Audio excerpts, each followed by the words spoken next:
it's not even NFTs. They don't even, like, most of the time they don't even know what that means. They just associate and say NFTs, bad game, NFTs are bad. Brand new Web3 developers are coming out saying that they're going to build AAA games in 3 minutes, and it's ridiculous, right? There isn't any fun games in crypto yet, right? Because it does take 3, 4, 5 years to develop a really interactive, fun, addicting game. There just hasn't been enough time. We've had a budget of just over 55 million, which is in that lower end of a AAA. Who cares about money in the end? Like, it's about legacy and like saying I literally built the biggest studio on earth. Hi, everyone, and welcome back to Decoded by Diverse. Today, we're actually going to be and restart. Hi, everyone, and welcome back to Decoded by Diverse. Today, we're going to be speaking with Kieran Warwick, the co-founder and CEO of Illuvium. Hi, Kieran. Thank you so much for joining us on to Decoded. It's very, very nice to meet you. How are you? Doing well, thanks, Sina. I'm pretty excited to be here. Yeah, same here. We're excited to have you. No, there's been some technical difficulties, but hopefully the rest is smooth. Yeah, it's always the way, but as long as people can hear us, I think we'll be sweet. Maybe we can get started and you can just tell us a little bit about yourself, your background, and how you got into Web3 in the first place. Sure. So I'm one of the 3 co-founders of Illuvium. My role is the CEO and a little bit of the CMO as well here. How I got into crypto was way back, basically when Ethereum first started in 2016, and I decided to put a whole bunch of money in. And I think it was at like $8 or $9, and I actually lost money, which is I must hold the record for losing money at the lowest point of buying into Wow. ETH. But, so yeah, I was a little bit burnt, and I left the crypto space for like 2 or 3 years, but always kept an eye on it. And I started a food tech startup. Did that for a couple of years, and then as the bull market started to slowly come back, or maybe six months before, my brother, who runs Synthetix protocol, he reached out and he said, like, I know you're burnt and I know you're not a fan of crypto anymore and whatever, but really got to come back. Like, it's getting good. There's a lot of people coming back. And so I did. I came back, and I was trading just like stupid hours a day, like 18 hours a day, full degen trading. And then I stumbled upon a couple of games in the space, and I was like, I wasn't really impressed by the quality of the games, but it was the underlying technology and just the idea of what blockchain gaming could bring to gaming as a whole was I thought was quite profound. And so yeah, I reached out to one of my brothers who has been in CGI for a long time, and I said, hey, do you think we could build something better than what the competition is now? He said yes. He ended up joining, and then I spoke to my other brother, who happens to be a game designer, and he was like, we can easily design something around this. I think this technology is really cool. And Illuvium was born from that. Wow. So when did you guys decide this? Like, when had you seen these games that were like a little bit impressive but not quite? What year was that? It was early 2020 for me. So like just before what they call DeFi summer. Yeah. Is when, so like some of these games, they had like 5,000, maybe 10,000 users at the time. And so it wasn't like, I think in the end they ended up having like 5-10 million. So it was very, very early on. Yeah. Now there's been so many. You can't even count them. So what do you think of it now? Like, in your like considering what you saw before, like how much have you seen in terms of the improvement, or do you feel like it's just more so that people are just trying to get something out just to like kind of line themselves up with the trend? Because I feel like last year was like the GameFi trend. Yeah. So GameFi. well, it's interesting, right? Like the space has definitely improved, but it takes a long time to build games, like good games Yeah. that people in the mainstream, they classify them AAA. They're like Yeah. your Grand Theft Autos, your Fortnites, your World of Warcrafts, like that caliber of game. You can't just do it overnight. It's not really like a DeFi protocol where you spend 6 months, you got 12 engineers, and boom, No, you've I agree. I find that so I personally find it so crazy how people are coming out and saying, yeah, we're creating a AAA game in Web3 and they've only been building for a year, whereas like these other games take decades sometimes to like, deliver their second game just because there's just too much that goes into it. So because I'm not a designer, right? Like I'm not a game yeah. designer, I'm not a developer. So I just don't like, for me, I think like these people who work with like EA Sports or like Activision, but like these like proper, gaming studios that and Ubisoft when they like Assassin's Creed, when they start like launching these games, they take so long and they must have the best developers and the best like designers. So how is it that these people that are just coming into Web3, not so much experience in like building games and stuff, are trying to think they can bring a AAA game out within like a year of just developing or less even? It's just interesting to me.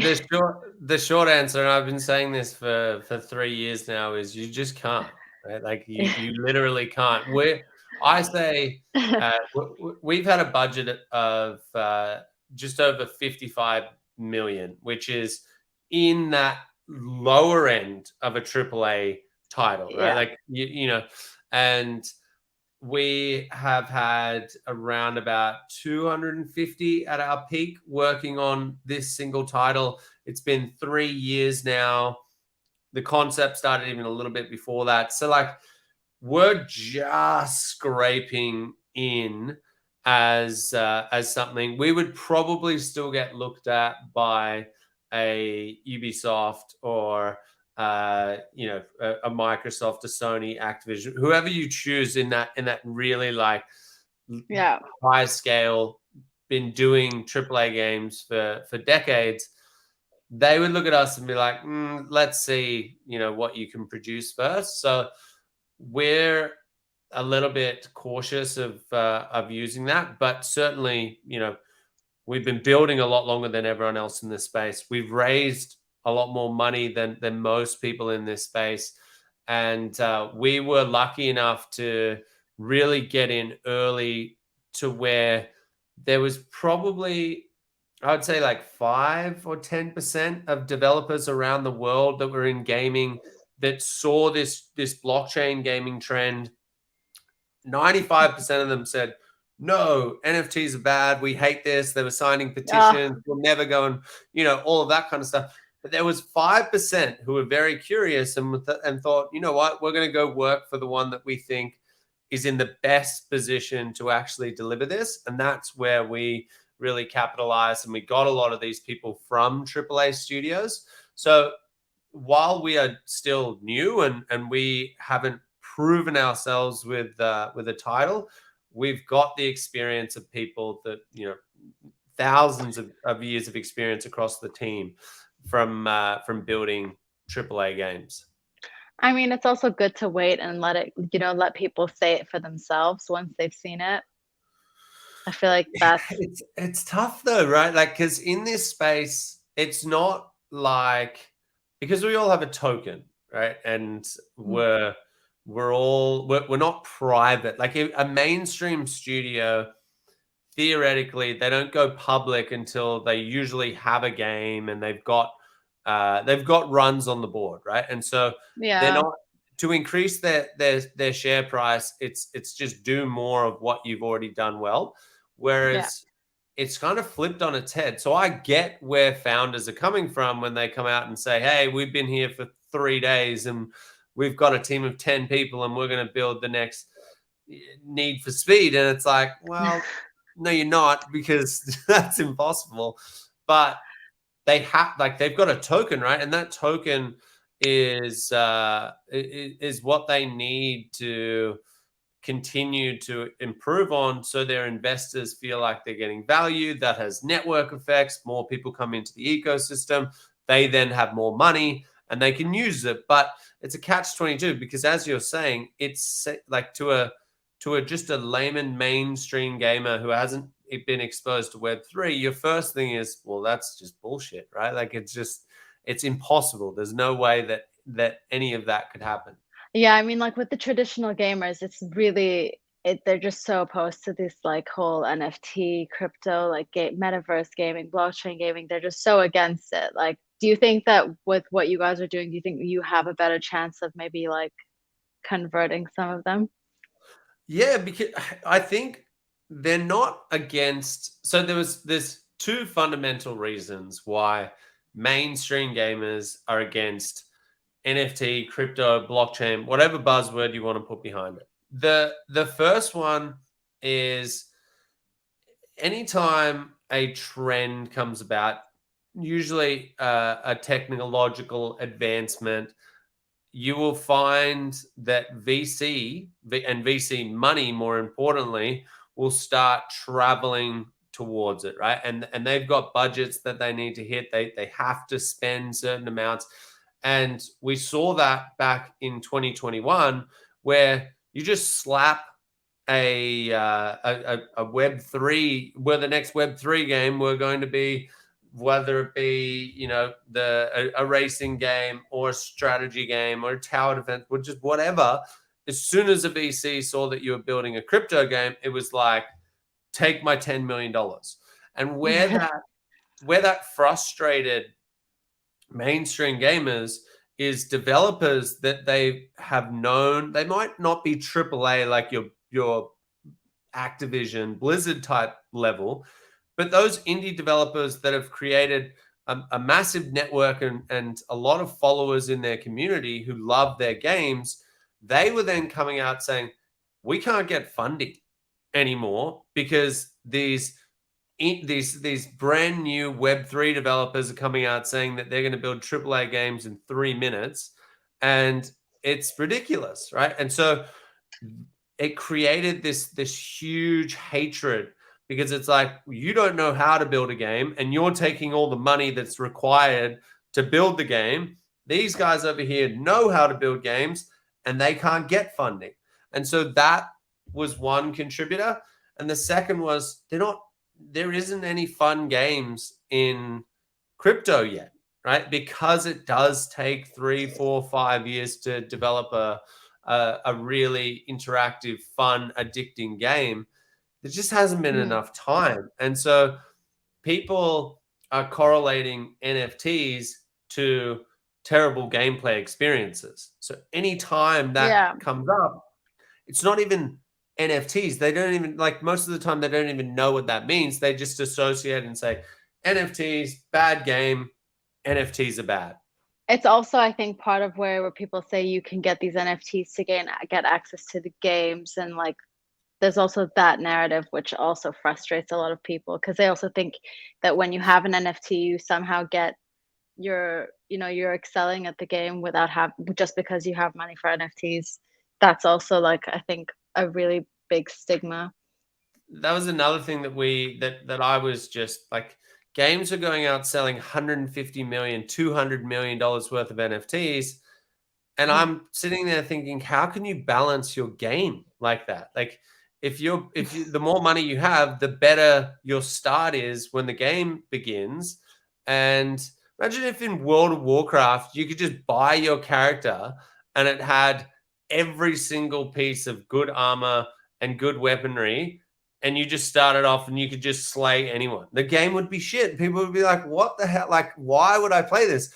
But I don't know. It didn't matter to these people. They were just like, nope, we're going to sell these NFTs and then we're going to wave our magical wand and make the game balance. But it doesn't work like that. So we certainly haven't done that at Illuvium. Yeah, no. I think it's quite interesting because the thing is people still pay for like little like their weapons, like with like Call of Duty, which I recently started to play last year, a few months ago or something, just because I was curious. And it's just so addictive. And then like you can see the difference between me and my friend who plays, like who just plays like and like gets like pays for these access passes, and they're expensive too, like they're like $100 or something, and like Yeah. just to play and then get and just to get the weapons and like collect all these things, whereas I'm on like square one, like I can't even imagine. So the people who properly play these and like do the tournaments and like they probably do spend a lot of money as well, like if you think about it like in comparison, but it's obviously very different because Call of Duty is Call of Duty, and like it's a completely different like world for these people because it's also like gaming, like they play on the consoles, and I think it's also on PC, but I don't really know so many people who do it on PC, but But it we'll is see. their world. And It is their world. that's why it frustrates people, because you're sitting here, you're doing everything right, you're earning achievements, you're earning rewards, you're unlocking these things through probably too much gameplay. Like every true gamer will sit there and be like, "Oh, I probably should have done a little bit more real work, but I'm here gaming." I get the exact same thing. But then all of a sudden you've got some rich guy or girl that can just come in and buy everything that's taken you 1,000 hours to unlock, and it just, you're like, screw this game, I'm out. But they aren't, like, the fact that they aren't realizing this is worrying to Hmm. me, because it's like none of these games have launched. I want to see one of these games launch, and then explain to me how you can actually balance that when you've got these like, and I've had like debates and arguments and stuff with other co-founders who have done this, and I'm like, just explain to me. And a lot of the time they're like, we're going to like pare back some of the NFTs, and I'm like, oh, okay, so now you're going to tell that investor who gave you $100,000 for this highly optimized weapon or card or whatever it might be, and you're going to nerf it, you're going to make it worse than what you said it would, because hey, if we don't do that, the whole game's broken. Like, you can't win either way. Like, just Yeah. build the game, allow people to go through and earn things like normal, and still you can pay for little things here and there, but Yeah. nothing where you can literally pay your way to be the best player. There has to be skill Yeah. involved. Yeah, yeah. You can't just, yeah, that's like the one where they all go like you pay to win, and yeah, no, I don't think that. And I think especially when they started now, a lot of like these like first person shooter games started to come out in Web3. I think that's where a lot of people have started to also come out and be like, no, Yeah. you're not doing that. Yeah. But yeah. But they say like the metaverse is estimated to reach like a global market of 1.5 trillion by 2030, and the metaverse gaming market is also going to reach around 163.4 billion, which is, I think now is it we're probably around 50 billion, I think they said. Mhm. How do you think that's going to impact the way people will play games? So metaverse and blockchain, like they're very closely related concepts. And so I think it's, for one, it's making it a more seamless experience with things like interoperability. So if I Mhm. use us, for example, any of the assets that you generate in, say, one of our titles, the Overworld, you can then take that into another one of our games, which is the Arena, and you can start playing with that character. And there's that seamless interoperability where before you would have to likely buy a new game or buy the expansion in order to go into this next world or this next game mode. Now it's the having it in this sort of metaverse or blockchain setting allows it to be a lot more free flowing. And there's some challenges there definitely is, but when it comes to per per developer doing building these worlds. You can control a lot of that stuff, and you can allow the assets to be free flowing. You can allow it to balance in your economy. I think we're still a ways away. Like, a lot of people talk about this Ready Player One experience, where it's like, you're going to be out, like my Mario is going to be able to go into your Zelda game. And it's just like, we're so far away from that I don't think it's worth talking about. But inside of IPs that are controlled by a single developer, that's where I think you can build really, really cool immersive experiences using this metaverse concept and different technologies like augmented reality, making it way more social, making it really feel like I'm in this world with my friends. That's only going to get better and better and better. And I think over time, it's definitely going to draw more people in. Yeah. Do you think it'll ever surpass the traditional gaming market? I don't know. I think it has the potential to. I think there's going to be a lot of elements integrated into what we consider traditional games. I don't think. Yeah. But having said that, like the idea of like a metaverse, right? And there's so many metaverses inside of crypto gaming where you're just walking around, like there's not much to do and stuff like that. Like, I don't think those experiences are going to get better. But then you could also argue that something like Fortnite, which is a multiplayer game where you've got 100 people that jump into a world with you in an instance. Yeah, that's kind of a metaverse as well. You know what I mean? That you're looking around, and obviously it's not virtual reality or anything like that, but it definitely has the potential. So I don't know. I'm still holding on hope for traditional games. I think there's always going to be a place there, but certainly over time, as technology gets better, the metaverse concept or blockchain gaming is certainly going to have its impact. Yeah, I mean, well, like I would wait to see when that day would come, because like even in terms of like the market cap of like traditional gaming is already 200 billion plus, like this year, and we're only expecting in 2030 for us to like surpass like 160 billion for the metaverse gaming. So I am curious to see how like that develops, because I'm pretty sure everyone from the traditional world, because at the end of the day, yes, the gaming side of things is quite important, but these are all companies and businesses, so they are going to want to look into like these new markets, because if they're too slow, they're not gonna be able to catch up. Because if they want to still build these kinds of AAA games but just with blockchain technology, they're gonna probably, or maybe they've already started and we just don't know about it because they're scared 100%. of like they build in stealth, and they're not, these guys have been doing it for 40, 50 years. They're not stupid. They know exactly what's going on. And while their customer base, like they've seen pivots in gaming happen every 10 to 15 years.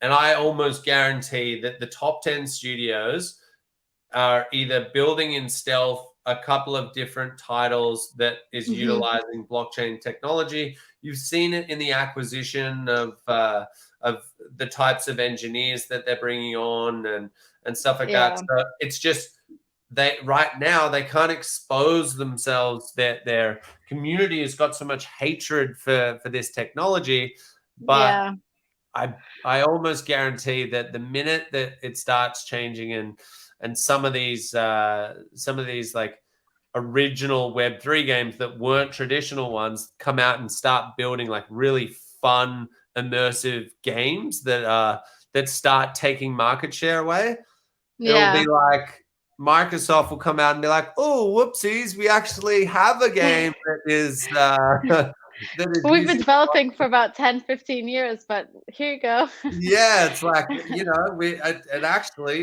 kind of just developed itself using AI, and it only took 2 months. Here we go. You know what I mean? So Well, Ubisoft had the Interesting. announcement. They're Ubisoft, I think, they've announced as well, like that they're doing it. We're seeing quite a bit from them, but I think that everyone else is just still afraid because Yeah. that reaction, you can't really. A lot of people are just. I think it's just a fear of the community because that the gaming like gamers are ruthless. So Oh, I can imagine trust me. ruthless. Trust me. I Well, know. well, if you could pick, like, if out of all of these like massive traditional franchises, if you could pick one to like just become a Web3 game, like where they announce it in the next week, which one would you pick?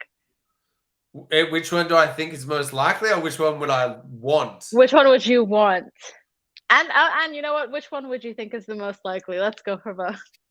Uh, so it's kind of weird because we're going to be competing with them, but Riot Oh, would be the uh, studio that I would love. So, and the reason is I'm highly addicted to. I was highly addicted to Teamfight Tactics, which is the auto battler that our arena is trying to compete with. So oh, like Illuvium Arena is that game that should be taking market share from them, but they've also got a MOBA which I played like 7 years ago. And the other day I was like, do I just play?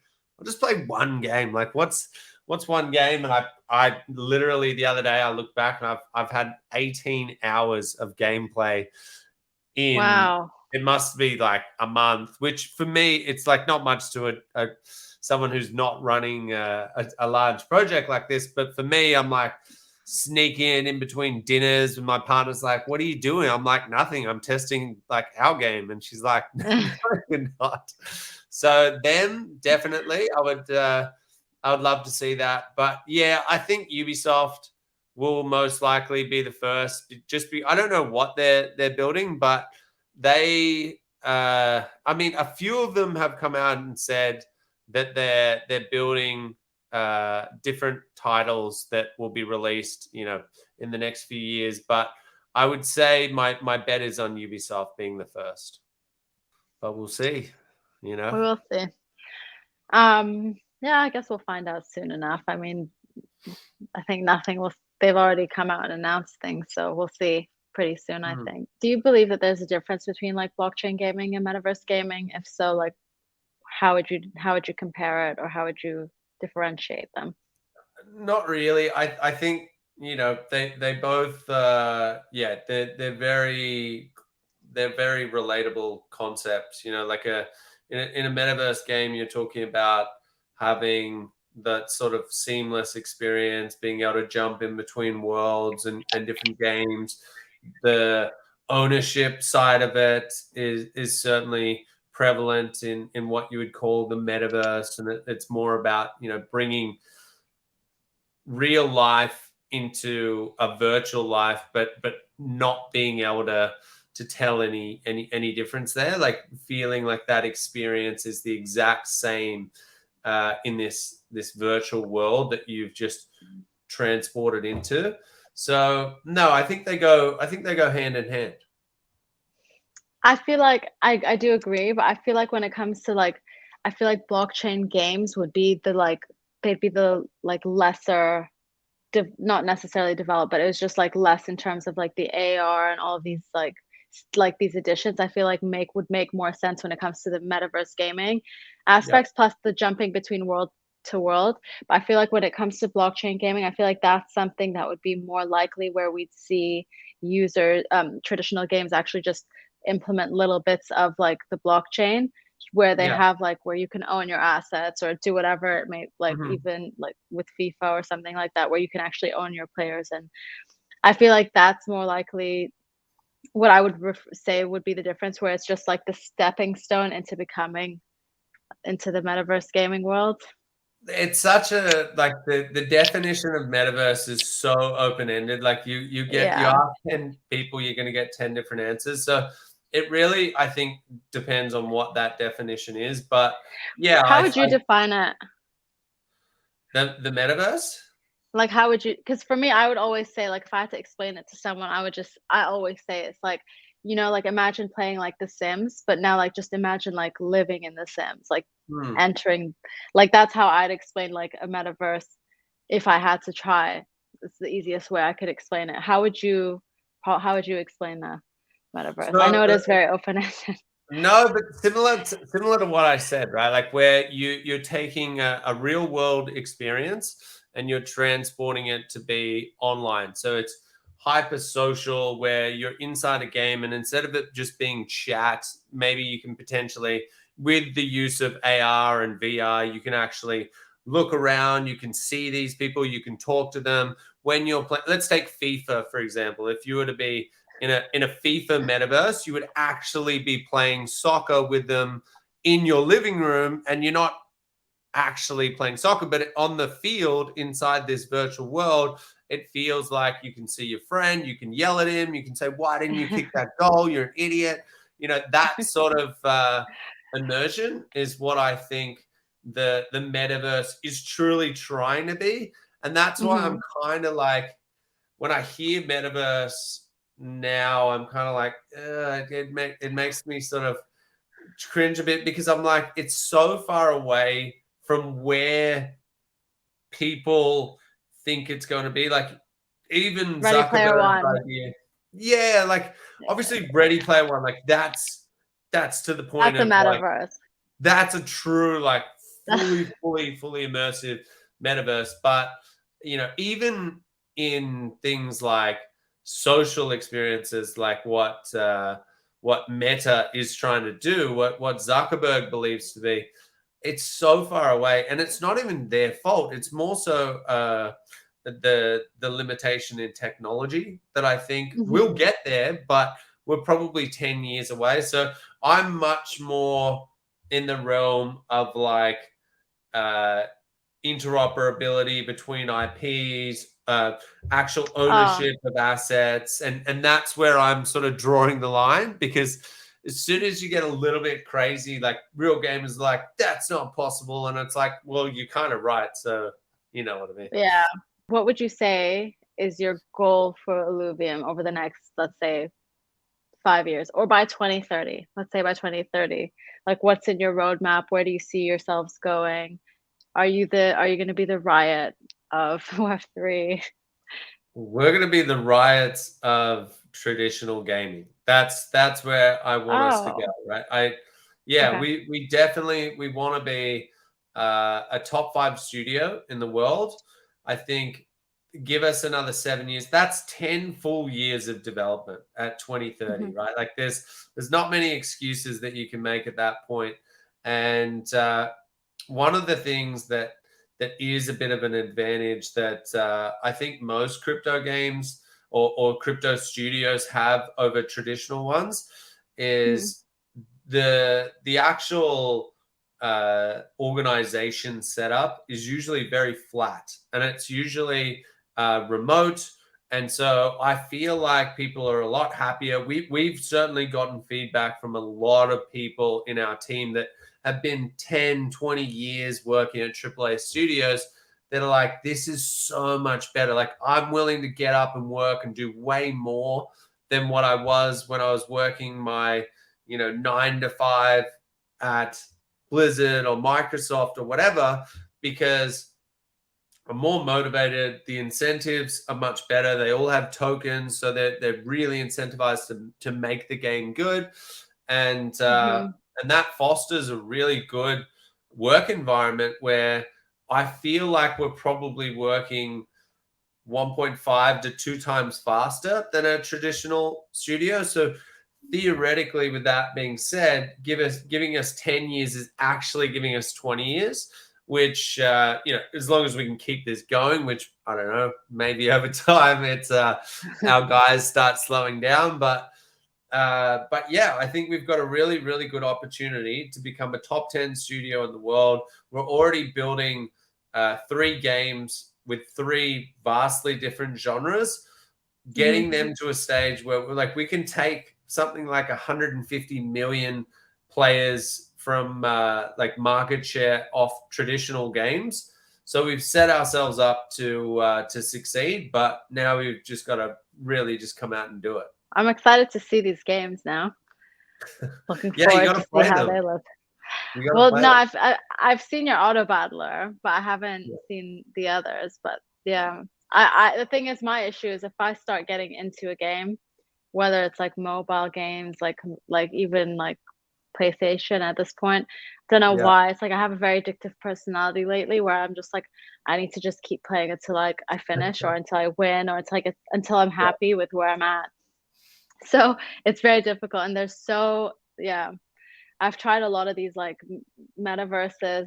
I when you were saying like where you're just walking around and there's nothing to do, like when I do that, it's just like I felt like I don't want to say any of them, but like one of them, I was like, this is like a really like below average version of like The Sims, where I'm just like, there's nothing to do. But I am really curious to see how Illuvium does in even the next just few years. I feel like Mhm. even in the next year, there's a lot that we're anticipating to see. So yeah. Yeah, as soon I mean we're kind of similar. Right now we have an auto battler where you can see that the graphics are really, really good. The gameplay is really good. Like the the lore behind it, while we haven't revealed too much of it, you can see that we've really had a lot of thought go into our characters, into our companions. Like everything is really, really well thought out. But there's a few things that we're lacking, and the biggest one is the competitive nature. So an auto battler Mhm. without player versus player is shitty, right? Like you just can't keep on playing it. And I can admit that and say that, yeah, like we've got a really good platform. PvP for us is coming out very, very soon. And I think that's where people are going to be like, okay, now I'm addicted because I want to be the best. But right now, with you just facing the computer and you get to level 30 and that's where it ends, like it just, I don't know. Again, I got over it myself in like 2 weeks, which is not what you want. You want people playing Yeah. ideas. You want the addiction. You want them to get addicted Yeah, to the game. as bad as that sounds, you've got to get them hooked. But I think that's everyone's goal, really. Like that's how you win. Yeah, That's how but you become the biggest, right? exactly, exactly. And I think the interesting thing there, this is one thing that we didn't touch on when we were talking about these traditional studios, is even if they aren't building something and even if they do get behind, there's one thing in gaming which just will linger, and it almost is more overpowering than anything of all, and that's the IP. Where Yeah. if Pokemon came out with a game 15 years from now and said, all right, guys, sorry, we've finally gotten to the stage where you can own your Pokemon inside the games now, we're using blockchain technology, I would be like, I don't care. Like, we've got a competing game with them. We've got 200 characters. They've got two. I wouldn't give a shit. I'd be like, get me in there. I got to get my first Pikachu. Where's my Charizard? Yeah. You know what I mean? Like, Yeah. Mario, same sort of thing. Zelda, same sort of thing. So, like, I IP mean, is king. yeah, I mean, I think like the IP side of things, I think is going to be it's going to come out sooner than we think, where a lot of these like, you know, people will be starting to sell off these IPs to big studios or companies that they really believe will be able to carry it out. I don't know if they probably would do it in partnerships, or I don't know if they would do it themselves. Depends, because like I can't say too much because I do know quite a bit few. There you So go. There so you go. yeah, so I'm not gonna say too much, but I think it's quite like I think by next year we'll see a lot will be coming out, Mhm. and like yeah, Very cool. And don't look, overdo it. I don't. A lot of people say like, "Are you worried about that?" And absolutely not. You get the news of someone, a traditional IP in gaming coming across to Web3. It's going to Hmm. help the entire space, right? If you're scared of Yeah, competition, get out of the game, right? Like, don't play. That's our motto here. So we love competing, and we literally say like, we're only 2.5 years old, or nearly 3 years old, but our goal is to be better than every other studio that exists right now. And if that takes us 20, 30 years, we will be here and we will do it because, that's just the way that we are. So bring But it that's on. the right mindset. That's the right mindset. Like if people, that's like a normal, like that is the right mindset. There's no, if you're gonna come in here thinking I'm here for the next 5 years and I'm out, or 10 years and I'm out, then you can't ever really expect that you're gonna be competing at that level of like top 10, even top 20 in terms of like if you But want to. it's the problem is, it seems like that bar is so high, right? Like it takes a pretty, you'd be like, that guy's a crazy dude. Like, how does he actually think that he's going to compete with the likes of Activision and stuff like that? But they did it. Their founders did it. Like, why? There's absolutely no reason that you can't. And the second is, it's very quick to you can, if you execute even half a decent idea in crypto, you get your rewards 20 times faster than what a traditional studio would have to go through. And so I think it's just that enticement of like, oh well, I've got some money, but who cares about money in the end? Like, it's about legacy and like saying I literally built the biggest studio on earth. That's why I'm here. Okay, thank you. Now the ending. I hope you guys enjoyed that. Thank you guys so much for tuning in. As always, please shoot me. Don't want to say it. I'm just going to say thank you. Thank you so much, everyone, for listening. Bye.